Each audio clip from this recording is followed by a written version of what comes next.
اللهم صل وسلم وبارك على سيدنا محمد. ازيكم حبايبي، عاملين ايه؟ يا رب يكونوا بخير. معاكم منى من ترند في الخمسين. تعالوا نخلي مع بعض حبة لفة كده، بس ايه عظمة. جيبي الكمية اللي انت حباها. انا الكمية دي كانت 6 كيلو قبل التنظيف، بعد ما نضفتها بقت بتاع 4 كيلو، 4 كيلو ونص. عندي مية مفرطراها، يعني كانت مغلية، خليتها غليت خالص وبعد كده سبتها تبرد.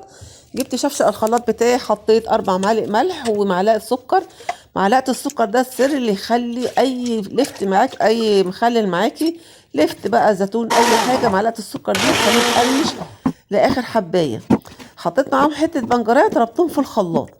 هبتدي افضي اللفت بتاعي في البرطمانات بتاعتي. كان عندي شويه عروق كرنب كده، انا بحبها جدا في مخلل اللفت يعني. حطيت شويه كده، وفي برطمان حطيت فيه حبه فلفل وبرطمان لا. قسمت اللفت بتاعي في البرطمانات، والميه اللي انا ضربتها في الخلاط بالبنجر حطيتها، سقيت بيها. ابتديت ازود. حطيت ربع كوبايه خل في كل برطمان. تمام. هحتاج ميه كمان، فعملت شفشق تاني بنفس المقادير. المقادير طالعه مظبوطه 100%، وطالعه تحفه جدا. تالت يوم هفتح عليه، هتاكلي احلى لفت. اللون بتاعه تحفه جدا، وردي كده وجميل جدا، ومش مستاهله يعني. كلنا بنعمل اللفت، بس في حبه تركات كده صغيره بنقولها مع بعضينا. شايفين لون اللفته طالع وردي وجميل ازاي؟ ولا احمر فاقع قوي، ولا ابيض كده ما يتاكلش يعني. بصراحه العين بتاكل قبل البق. شايفين تحفه ازاي؟